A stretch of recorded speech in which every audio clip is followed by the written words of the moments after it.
میرا ملک اس وقت $1 بلین کے لیے ترس رہا ہے، اور قطر میں صرف فیفا ورلڈ کپ پر $220 ارب خرچ ہو رہے ہیں۔ 46,000 تو میرے شیر جوان وہاں اسرائیل کے تماشائیوں کی سیکیورٹی کر رہے ہیں کہ دنیا کے 2-4 ارب پتی صرف مل جائیں تو ہماری قوم کے سارے غم دور ہو سکتے ہیں۔ لیکن یاد رکھیں، ہم غریب نہیں تھے، ہمیں غریب کیا گیا۔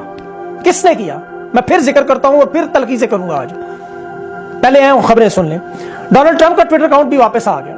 تقریباً 144 ملین لوگوں نے اس پول میں دیکھا ہے، ایلون مسک نے جو کروایا، چانس نہیں تھا اس کا، لیکن یہ بھی واپس آ گیا۔ لیکن نواز شریف 4 سال ہو گئے دوائی لینے کے لیے گئے ہوئے ہیں، آج اپنی حکومت میں واپس نہیں آ رہے۔ قدرت نے ایک دفعہ پھر عمران خان کے ہاتھ میں پاکستان کی چابی دے دی ہے۔ یہ عارف علوی اس وقت جو صدر کے پاس آپشنز ہیں چیف کی تعیناتی کے متعلق بڑا کچھ کر سکتے ہیں۔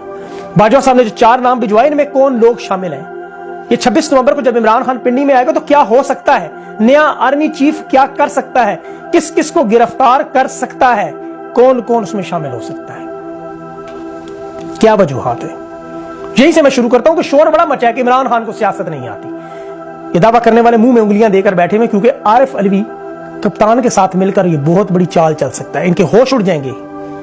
رانا ثناء اللہ تو دعوے کر رہے ہیں کہ آرمی چیف کا فیصلہ ہو گیا ہے، نام فائنل ہو گیا، صرف اناؤنسمنٹ باقی ہے۔ کر دیں اناؤنسمنٹ۔ بلاول زرداری صدر عارف علوی کو دھمکی دیتے ہوئے باقاعدہ طور پر کہہ رہے ہیں کہ آرمی چیف کی تعیناتی میں اگر آپ نے کچھ کیا تو اس کے ذمہ دار آپ خود ہوں گے۔ اچھا، بلاول کے منہ سے باتیں مجھے اچھی نہیں لگی۔ کیوں؟ بالکل ایسے لگا جیسے جوائے لینڈ وہ مووی آئی ہے نا، اس کے کردار ہے وہ مرزا پور کے کرداروں میں گھس جائے، حالت یہی ہوگی۔ یہ اس کے ساتھ جچتی نہیں بات۔ یہ ملک کا وزیر خارجہ ہے، عارف علوی صدر ہے، سپریم کمانڈر ہے، تھوڑا خیال کرے کیا بات کر رہے ہیں۔ امپورٹنٹ حکومت کے ہاتھ سے چونکہ گیم نکلتی جا رہی ہے، اس لیے اب دھمکیاں دے رہے ہیں باقاعدہ۔ 26 نومبر کو عمران خان پنڈی پہنچ رہا ہے اور یہ فیصلہ کن مارچ کی لیڈ خود کر رہا ہے۔ اور اسلام آباد میں حالات کیا میں آپ کو بتا دوں، پولیس رینجرز FC تقریباً 62 کروڑ کا صرف کھانا کھا چکے ہیں، اور کھا کر ان پر خماری اس وقت چڑھی ہوئی ہے۔ اب لڑائی نہیں کر سکتے، مار نہیں سکتے۔ کنٹینر جو اسلام آباد کے ارد گرد لگے ان کا کرایہ تقریباً 1.5 ارب بن چکا ہے اس وقت، اور لانگ مارچ تو بھی بہت دور ہے۔ یہ پیسے بھی مزید بڑھیں گے۔ سیلاب فنڈ پر دنیا نے انہیں دینے کو کوئی پیسہ تیار نہیں۔ زلزلہ فنڈ میں جو کرپشن ہے وہ تو آپ دیکھ چکے ہیں شہباز شریف کی۔ سیلاب فنڈ میں اسحاق ڈار نے جان بوجھ کر زیادہ فکر دی تاکہ زیادہ مال ملے، ہیرا پھیری کی پکڑی گئی۔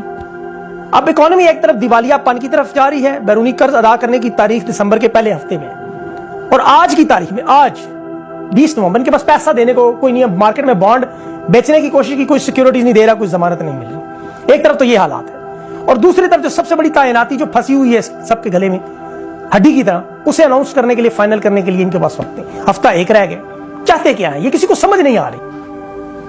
اب جو سمری صدر عارف علوی کو پہنچائی گئی جنرل باجوہ صاحب کی طرف سے براہ راست، اور شہباز شریف کو بیچ میں سے دودھ میں مکھی کی طرح نکال دیا ہے، اس میں اب دیکھیں آرمی ایکٹ میں جو ترمیم ہے اسے بھی حذف کر دیا، کیونکہ عمران خان نے اعلان کیا کہ اس آرمی ایکٹ کو سپریم کورٹ میں چیلنج کریں گے، اور اسی وجہ سے اب لیفٹیننٹ جنرل عاصم منیر کو اس دوڑ سے باہر کیا گیا۔ اب جو نئے آرمی چیف کے 4 مضبوط امیدواروں میں lieutenant general Sahir Shamshad Sindh regiment سے اور ضلع چکوال سے ہیں، جنرل نعمان بلوچ ریجمنٹ سے ضلع پنڈی، جنرل اظہر عباس بلوچ ریجمنٹ اور یہ کوہاٹ سے، جنرل فیض حمید بلوچ ریجمنٹ چکوال سے۔ اب جنرل فیض حمید کا نام یاد رکھیے گا، 2019 میں لیفٹیننٹ جنرلز کو ان کو سب کو پروموشن ملی ہے۔ اب فی الحال پاک فوج جو ہے کنارہ کشی کر یہ جرنیل، یہ چاہتے ہیں ایسا بندہ لائیں جو طرفدار رہا ہو، ملکی مفادات کے ساتھ کھلواڑ نہ کرے۔ بہت اچھی بات اگر ایسا ہو، ورنہ کبھی لندن کبھی دبئی، اب یہی میٹنگز، لیکن ورنہ مریم نواز واپس آ چکی ہوتی اور ان کی مرضی کا اگر بندہ ہوتا۔ دیکھیں، غلطی ماننا، تسلیم کرنا، درست کرنا، اس کے لیے کوئی حدود و قیود نہیں ہے۔ دیر آئے درست آئے، آپ مان لیں، ابھی مان لیں۔ 29 کو کیونکہ ایک بندہ ریٹائر نہیں ہوگا، پورا ایک سسٹم ریٹائر ہوگا۔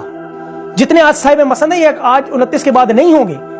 اسی لیے کچھ لوگوں نے جو میرے سے جنرل عاصم منیر اور جنرل فیض کے بارے میں سوالات پوچھے، میں اسی روشنی میں بات کر رہا ہوں کہ عام طور پر ان کی تعیناتی کا اعلان جو ہے وہ جو جتنے بھی ریٹائرمنٹ ان سے کم از کم 1 دن یا زیادہ سے زیادہ 1 ہفتہ پہلے، یعنی آج کر دینا چاہیے تھا، لیکن فی الحال چونکہ اس پر کوئی پابندی نہیں ہے، کچھ گھنٹے پہلے بھی کر سکتے ہیں۔ جنرل عاصم موجودہ کور کمانڈر جو ہے لاہور منگلہ DGIC اور DGIGT ہے، یہ اکتوبر 2018 میں ان کی تعیناتی ہوئی تھی۔ رینک تقریباً 1.5 مہینے کی تاخیر سے لگایا گیا۔ اس وجہ سے ان کی جو ریٹائرمنٹ کی تاریخ ہے وہ اپنے جونیئرز کے بعد ہے، اور جو آرمی چیف کی ریٹائرمنٹ کی تاریخ ہے اس سے 2 دن پہلے، یعنی 27 نومبر۔ مدت ملازمت رینک کے لیے آپ کو پتا وہ PA نمبر ہوتا ہے، جو اس سے پہلے جو آ جائے۔ اس تاریخ پر افسر کی سروس ختم۔ اب لیفٹیننٹ جنرل عاصم جو ہے